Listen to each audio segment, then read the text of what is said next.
여러분 안녕.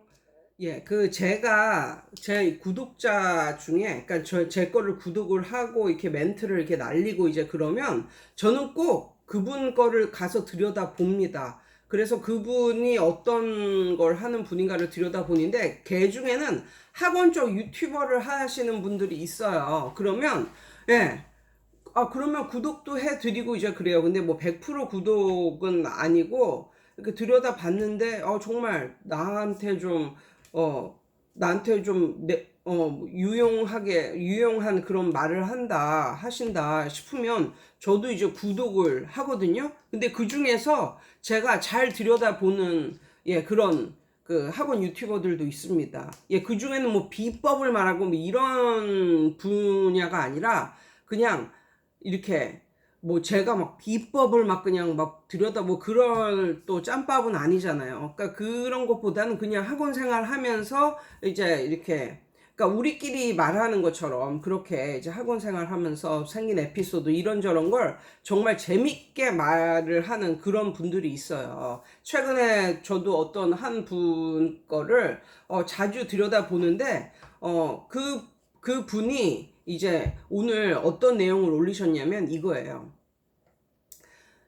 어떤 엄마하고 이제 친해져가지고 거의 언니 동생 하는 그런 사이가 이제 됐는데, 그분이 자기한테 그러니까 그 선생님한테 좀 좋은 뭐 학원이나 공부방 이런 걸 좀 소개를 좀 해달라고, 추천을 해달라고 이제 그러더라는 거예요. 그래서 이분이 이제 그 동네에서 오래 살았고 이제 이러니까, 그러니까 자기가 가르치는 이 과목 이외에 그런 것을 이제 추천을 해 주는 거죠. 뭐 수학은 어디가 좋고 뭐 이런 식으로, 그 동네 오래 사시고 이제 자녀분들도 다 학생이고 이러니까, 그래서 추천을 했더니 돌아오는 피드백이 뭐였었냐면, 아니 언니가 추천해서 가 봤는데 선생님 별로던데, 우리 애하고 너무 안 맞던데, 뭐 이런 식으로, 그러니까 하면 족족 그런 피드백이 오는 거야. 그래서 나중에는 뭐라 그러냐면, 더 이상 나한테 묻지 말고 너가 door to door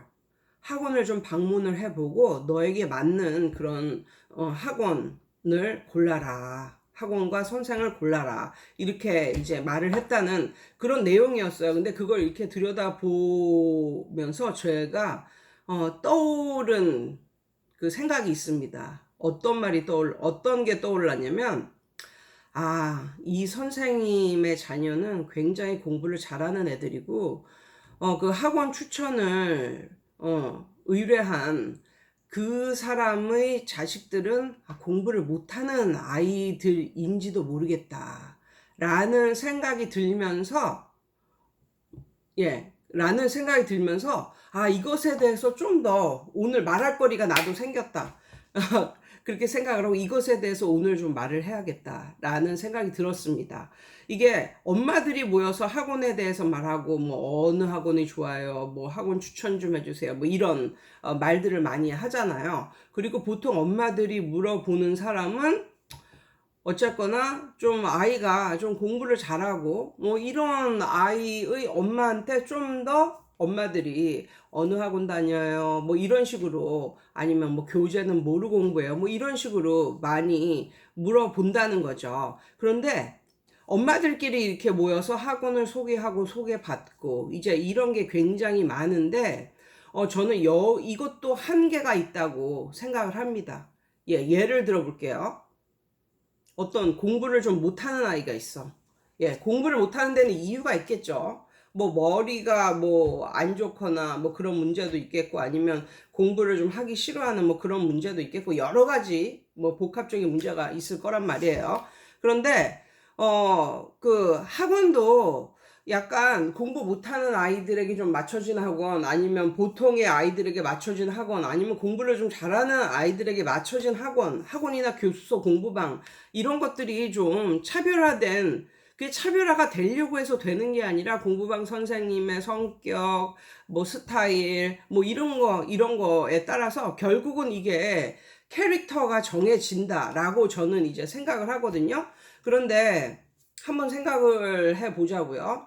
어떤 교수소는 선생님도 인자하고 뭐 이런 교습소인데 교습소 커리큘럼을 보면 숙제도 하나도 없고 뭐 단어 외우기 뭐 이런 숙제도 하나도 없고 어 애들이 이제 초등학교 이제 전문화된 그런 이제 교습소나 학원인데 그런 곳인데 이제 커리큘럼 이런 거 애들 공부를 하는 거 이렇게 보면 처음서부터 끝까지 리딩을 처음서부터 끝까지 제대로 읽고 해석을 하면 박수를 쳐주고 그 다음 페이지로 넘어가는 그런 학원이 있습니다. 그러면 학원 와서 리딩을 하는데 뭐 따로 숙제가 있는 것도 아니고 그냥 리딩을 하는데 처음부터 끝까지 잘 읽고 해석을 하면 한 2장 정도 읽고 해석을 하면 잘했다고 박수를 쳐주고 오늘은 집에 가도 된다라고 말하는 그런 교습소가 있다고 한번 생각을 해보자고요. 그러면 이런 교습소에서 선생과 학생의 갈등이 뭐가 그렇게 많이 있을까요? 이런 스타일의 교습소에서 선생과 학생의 그런 갈등이 뭐가 있을까요? 숙제도 없는데, 그럼 숙제가 없으니까 숙제를 뭐 해왔니, 안 해왔니, 뭐 이런 얘기도 없을 테고, 와가지고, 얘는 머리가 엄청나게 안 좋고 그래서 이게 문장이 안 외워져, 문장이 절대 안 외워져. 그런데 문장을 외울 필요가 없다니까? 문장을 외우게 안 시키니까. 그냥 처음부터 끝까지 읽고 해석을 시키면 오케이 얘가 끝났어. 그러면 오늘은 너무 잘했다 박수 쳐주고 집에 보내. 그러면 얘한테 무슨 스트레스가 있을까요? 스트레스 없어. 선생님하고의 갈등도 없어. 선생님은 뭐 학원에서 항상 웃어.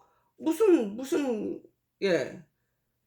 그러면 또 이런 스타일의 학원은 선생님하고 학생의 갈등이 없으니까, 그리고 선생님이 항상 웃어 이러니까 좋은 거예요. 좋은 학원이 되는 거죠. 그러면서 선생님도 인자하고 뭐 교육적인 마인드를 갖고 있고 뭐 이렇게 아이들을 인격적으로 대해주고 뭐 이런 식으로 가는 거예요. 이제 이 학원은. 그렇지만 단점이 있겠죠. 단점이. 어떤 단점이 있을까요? 아이들의 실력이 못하는 아이들을 가려주는 학원. 못하는 애도 드러나지 않는 학원. 아이들의 실력은 잘 오르지 않는 학원. 그런 학원을 이제 몇 년 동안 다녀도 조금의 향상은 있을지라도 별로 많은 향상이 없죠. 그렇게 되면 좀 잘하는 아이가 이런 학원에 들어가면 어떻게 될까요? 잘하는 아이들은 좀 뭔가 좀 챌린징한 그런 태스크를 좀 해주고 막 외우고 뭔가 자기가 성취하는 뭐 이런 걸 느끼고 싶은데 그런 거 없이 그냥 평안한 이런 종류의 학원. 그렇지만 이런 종류의 학원은 못하는 학생들에게는 너무 좋은 학원이죠. 선생님과의 갈등도 없고 수업의 강도도 엄청나게 약하고 그렇지만 단점이 보이기 시작하는데 그 단점은 몇 년 후에 보인다는 거죠. 몇 년 후에 다른 학원 다니는 애들보다 훨씬 아이들의 실력 향상이 안 된다는 거. 그렇지만 그 단점은 금방 보이는 것이 아니라 몇 년 후에 보이기 때문에 그러면 그 몇 년 후에 깨닫죠. 너무 쉬운 학원 다녔구나. 그렇지만 괜찮아요. 얘가 그만둬도 다른 못하는 애가 또 들어오니까.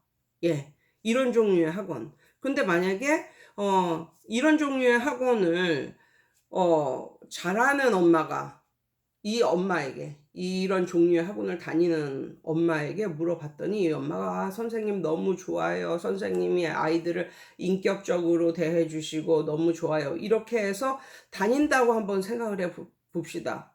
나중에 이 잘하는 아이의 엄마의 피드백은 어떻게 될까요? 그게 아닌 거죠. 이 엄마는 좋다고 이렇게 입에 침이 마르게 했지만 이 엄마는 전혀 아닌 거죠. 자기와 자신의 자식에게는 절대 맞지 않은 거죠. 근데 거꾸로 한번 생각해 봅시다. 거꾸로. 좀 잘하는 아이들이 많이 다니는 학원 생각해 봅시다. 첫 번째로 숙제가 많습니다. 숙제가. 근데 그 숙제가 많은 게 선생님이 막 푸시를 해서 숙제를 내준다고 하기보다는 학생들이 원해서 해오는, 예, 그게 정말 잘하는 학원이죠. 학생들이 원해서 해오는, 예, 요런 종류의 학원. 뭐 저만 해도요, 지금 뭐 잘하는 애는 한 중학교 2학년 정도에 잘하는 애는 벌써 고1 시밀 모의고사를 풀고 있습니다. 학원에 딱 옵니다. 예, 학원에 딱 옵니다. 고등부 영단어를 30개를 매일매일 외워옵니다. 그런데 이게 저희 학원 같은 경우는 매일 오는 학원이기 때문에, 그러니까 한 이틀에 한 번이나 3일에 오는 학원, 3일에 한 번, 뭐 일주일에 한 2번 정도 오는 학원은 한 번에 뭐 단어를 60개를 외워오네, 뭐 80개를 외워오네, 이렇게 해도 따지고 보면, 네, 뭐 그만큼 외워올 수 있는 거거든요. 근데 매일매일 오는 학원에서 그것도 자신의 수준보다 좀 높은 수준의 단어를 매일매일 30개씩 외워온다는 거는 정말 얘가 열심히 하고 있다는 거예요. 근데 그걸 다 이제 봐요. 그리고 나서 이제 쓰이면 모의고사를 한 20개 정도를 쫙 풉니다. 예. 그래서 답을 맞춰요. 거의 다 맞히죠. 그리고 나서 무엇을 하는가, 그 안에 들어있는 모든 단어와 표현, 익스프레션, 이것을 다 외우게 시켜요. 그럼 다 외워, 얘가. 예. 그리고 나서는 무엇을 하는가, 또 리딩 교재, 물론 이것도 고등부 리딩 교재죠. 리딩 교재를 또 단어를 외우고 또 해석을 하고 또 맞춰보고, 예, 이런 걸 또 합니다. 거기서 끝나는 것이 아니죠. 그리고 나서 무엇을 합니까? 예, 토익 리스닝을 합니다. 리스닝을 꼭 합니다. 그걸 하고 또 리스닝에 대한 익스프레션 이런 걸 다 외우게 시킵니다. 예, 그렇게 1시간 반을 빡세게 돌린 후 이제 집으로 보냅니다. 그걸 매일매일 하고 있어요. 그걸 매일매일.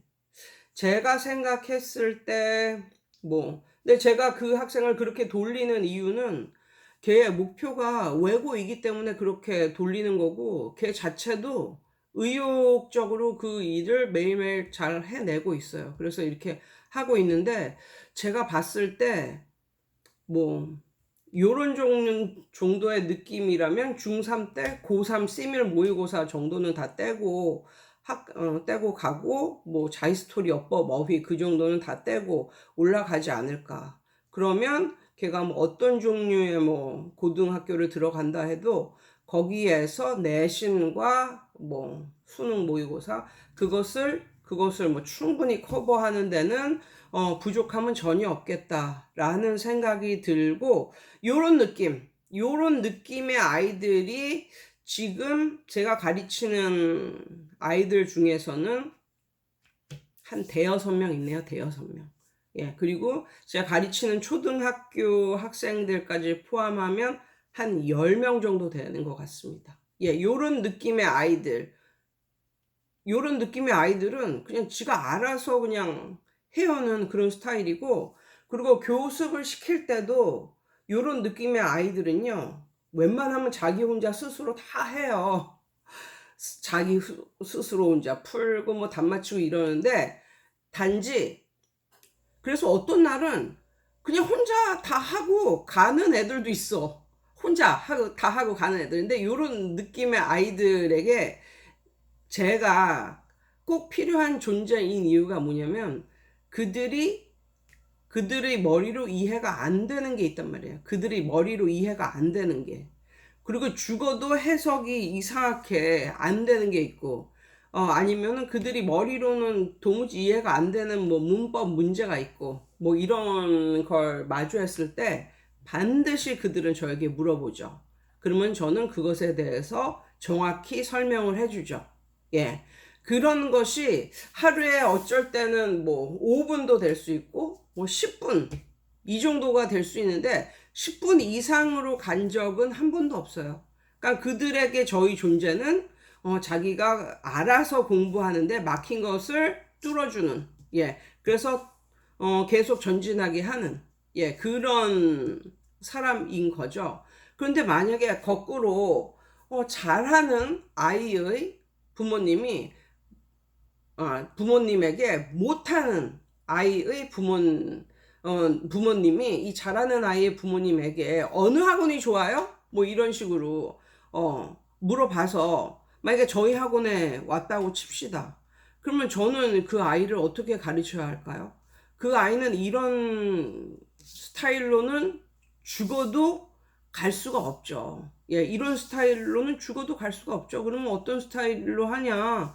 그냥 해법 영어 가르치는 거예요. 해법 영어 프랜차이즈로 해법 영어 그거로 가르쳐요. 그래서 와서 단어 외워서 뭐 시험 보고 예, 그리고 뭐 리딩 예, 리딩 하고 또 외우게 시키고 또 문법 하고 뭐 이런 식으로 이제 하겠죠. 그러면 이제 차이가 나겠죠. 그래서 어떤 식으로 생각을 하냐면 뭐 그 내막을 잘 모를 때는 왜 쟤하고 나하고 뭐 다른 스타일로 가르치는가 뭐 이렇게 생각을 할 수도 있고, 그리고 뭐 알아서 막 공부하는 애와 옆에 서가지고 하나하나 이렇게 짚어서 이제 해줘야 되는 아이의 공부의 스타일은 다 다를 거 아니에요. 예. 그러면 나는 또 거기에 맞게 다르게 가르쳐 줄 수밖에 없는데, 그러면 또 이렇게 말하겠죠. 아니, 그 선생은 뭐 별로 뭐 딴 선생들보다 나은 뭐 그런 게 없는데? 뭐 이런 식으로 예, 말을 할 거란 말이에요. 그 뭐 별로 그렇게 딴 선생님보다 뭐 잘 가르치거나 아니면 뭐 잘해준다는 그런 느낌이 전혀 없는데요. 뭐 이런 식으로 물어볼 수도 있겠죠. 그건 당연한 거예요. 왜 학생 자체가 다른데 어떻게 똑같이 예, 가르칠까요? 그래서 제가 놓고 봤을 때 부모님들끼리 학원을 여기가 좋다 저기가 좋다 이렇게 말하는 것은 별 의미가 없다고 봅니다. 차라리 어떤 식으로 부모님들이 어프로치를 하는 게 나은가? 우리 애가 굉장히 못하는 애야. 못하는 애고 이 엄마는 얘가 학원을 다니면서 마음의 상처를 받지 않았으면 좋겠고 그냥 학교 수업이나 따라갈 수 있을 만큼 그렇게 했으면 좋겠고, 아무튼 우리 아이가 못하는 것이 드러나지 않으면서 마음의 상처를 받지 않은 보호를 받는 느낌으로 학원을 가고 싶다 하면, 내 자식이 만약에 그런 상태라면 내 자식과 비슷한 류의 아이가 오랫동안 다니는 그 학원이 어디냐고 예, 물어봐서 그 학원에 들어가는 게 맞다고 생각이 됩니다. 그래서 일단 1차 목표는 그러니까는 내 자식의 그런 그 느낌과 비슷한 애가 다니는 학원을 알아봐서 그 학원이나 교습소 아니면 공부방을 넣으시고, 대신 자기만의 목표를 한번 세워보세요. 그 공부방에서 내 자식이 잘한다는 소리를 예, 들을 수 있도록. 그러니까 목표를 그 공부방에서 잘한다는 소리를 들을 수 있도록 그렇게 하는 것이 목표. 1차 목표. 그래서 정말 그 공부방을 열심히 다녔더니 그 공부방 선생님이 얘 잘하네요. 잘해요. 라고 말을 했을 때, 그러면 이제 2차 목표를 한번 세워 보시는 거죠. 어떻게? 예. 내 자식보다 좀 더 공부를 잘하는 애가 비교적 오래 다니는 그 학원이 어딘지를 알아보시는 거죠. 그리고 그 학원에 넣어 보시는 거죠. 그래서 2차 목표. 그 학원에서도 이제 잘한다는 소리를 한번 들어보자. 예. 그렇게 해서 이제 최종적으로 그 학원에서도 잘한다는 소리를 들었을 때, 이제는, 예. 그 동네에서 좀 공부 잘한다. 라는 소리를 듣는 그 아이가 비교적 오래 다니는 그 공부방, 그 교습소, 그 학원이 어디인가를 알아보시는 거죠. 그래서 이게 목표가 이제 3차 목표 달성이 되게 노력을 하셔야지, 이게 계단식 성장, 이게 맞는 것 같아요. 그런데 이제 그게 아니고 엄마들끼리 막 친하다고, 애들의 레벨과 상관없이 엄마들끼리 친하다고 이렇게 서로 학원을 뭐 소개하고 소개받고 뭐 이런 식으로 한다면, 그 엄마한테 좋은 학원이 결코 이 아이에게도, 소개받는 엄마에게도 좋을 수는 없다. 예, 그렇게 하면 시행착오가 더욱더 많이 생긴다. 그러니까 엄마들끼리 친한 것을 그냥 배제를 하고, 엄마들끼리의 친분을 배제를 하고 내 자식과 비슷한 예, 비슷한 느낌의 아이가 비교적 꾸준히 오래 다니는 학원을 들어가고 거기서 1차 목표를 달성하면 이제는 2차 목표, 이제 3차 목표 이렇게 예, 하시는 게 좋을 것 같습니다. 예. 아무튼 예, 오늘 또 어떤 분은 제 영상을 다 봤다고 빨리 다른 영상을 올려달라고 이렇게 말씀을 해주신 분도 있네요. 정말 감사해요. 예, 아무튼 오늘은 예, 이런 생각이 들어서 한번 올려봤습니다. 예, 이상이에요. 또 봄인데 또 봄은 너무너무 좋은 계절이긴 하지만 희한하게 또 봄에 약간 우울증이나 뭐 이런 게 생기는 그런 원장님들도 계시거든요. 예, 그러지 말고 오늘 하루도 승리하세요. 이상이에요.